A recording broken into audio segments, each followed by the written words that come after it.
What the hell happened? Part 10. In part 9, I pretty much left you guys with dealing with the affairs that happen, going to counseling, getting things smoothed over, and still going to the same church for a while until we didn't.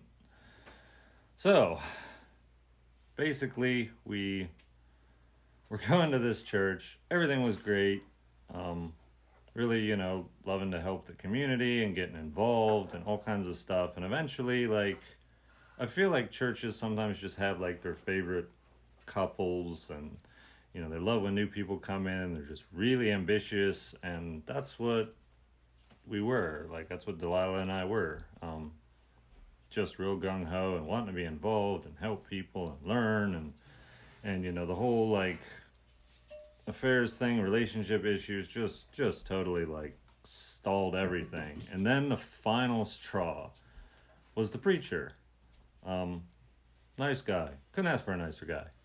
There were a lot of older people in the church, and a lot of them were going through difficult times and suffering. And, so the pastor thought it would be a good idea to do a series of sermons on suffering and grief loss.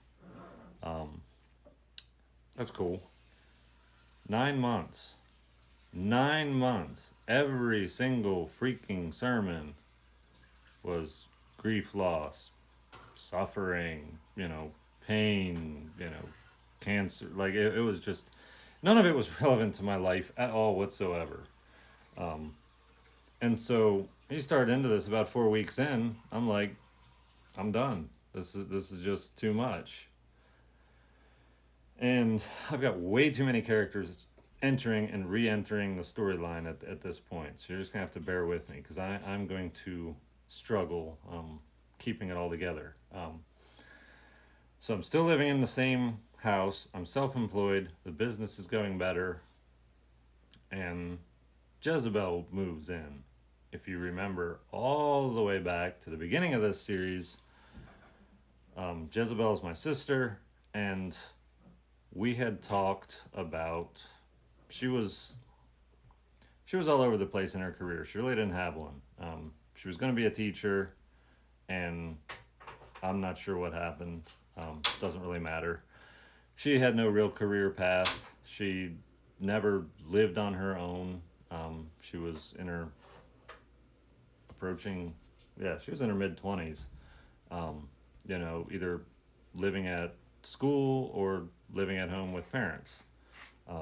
And I had always kind of had this dream of homesteading. And so my sister and brother, Jezebel and Nabal, we sat down along with Delilah, my wife, and we sat down and formulated a plan on how life was going to go. And homesteading was it. We were all going to purchase a property together. Nabal was planning to go to med school and become a doctor. He was getting into the whole med field, and he wanted, a very elaborate, awesome life, like whatever. Like, he was not like dirt under my fingernails type of person. That just wasn't him. So he ended up laying out this whole plan. He was going to have a mansion on the front of it. Back behind it was going to be this homestead. And I was just going to live back there, and we were going to have our own homes, and we were going to do the homestead thing. He was going to basically fund the whole thing, not have to take care of any animals, not have to do any of that, but he got to have it. So Nabal was planning to do all this.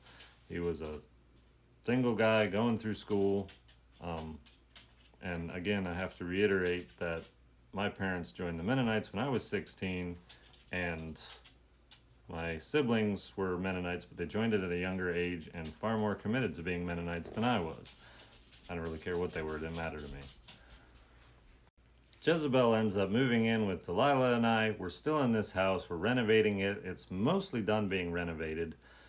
Our plan is to fix this house up and sell it, and then purchase land and homestead. That was really cool. So in the meantime, we're finishing going to this church I was talking about, and I'm still fully Christian. I still believe you need to be going to church every Sunday, and I'm not really sure what church to go to. And eventually, I'm like, I'll just start my own church. So the three of us start our own church, and the three of us come to our services, which aren't really anything other than we just keep putting different preachers up on the laptop screen, and we watch that and call it church. And Tom, my buddy that I introduced earlier, him and his wife, they decide to come to our church because they're not really sure where they fit and what they want to do. And so I'm not really sure if it was kind of partially a Mennonite church, partially a Baptist church. Absolutely neither of those. It was just a church.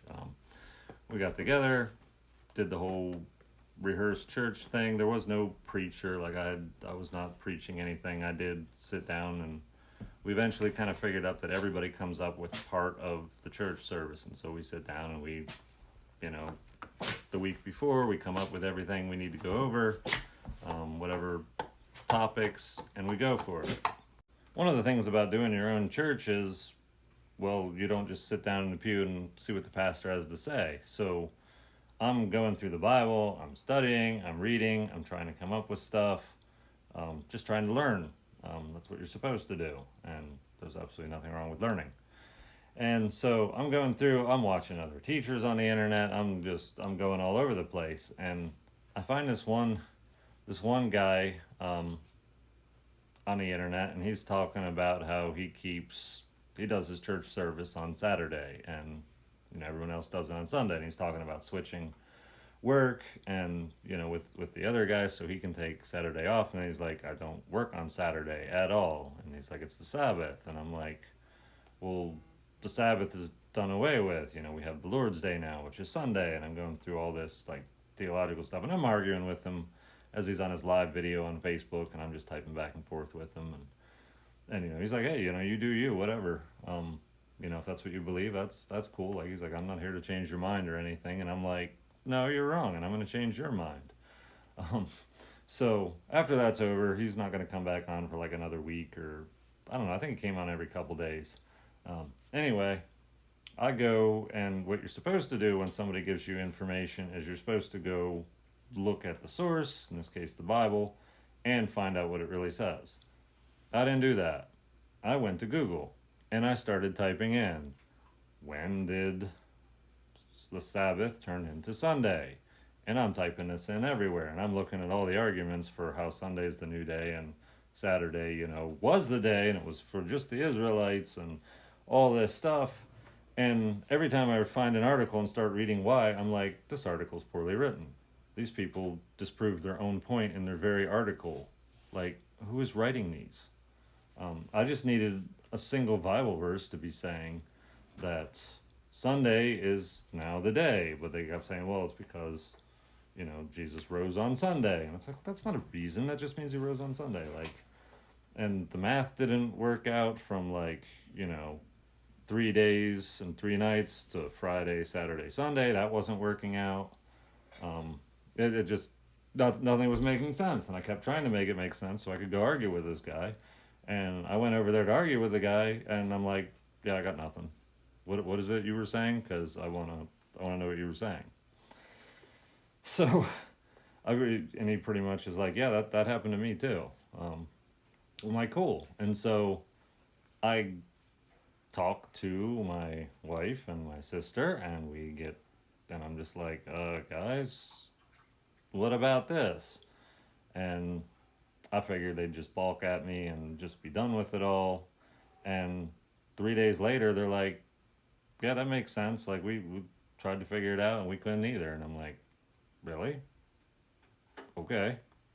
And then so we told Tom and his wife, who we were doing house church with, and they're like, yeah, you're nuts. We're out of here. And they were done with it. That just wasn't their thing. But anyway, homesteading, religious stuff, Mennonites, all that stuff is all going to start wrapping back around and tying together. But I just got to make sure I don't get them ahead of myself. Next part.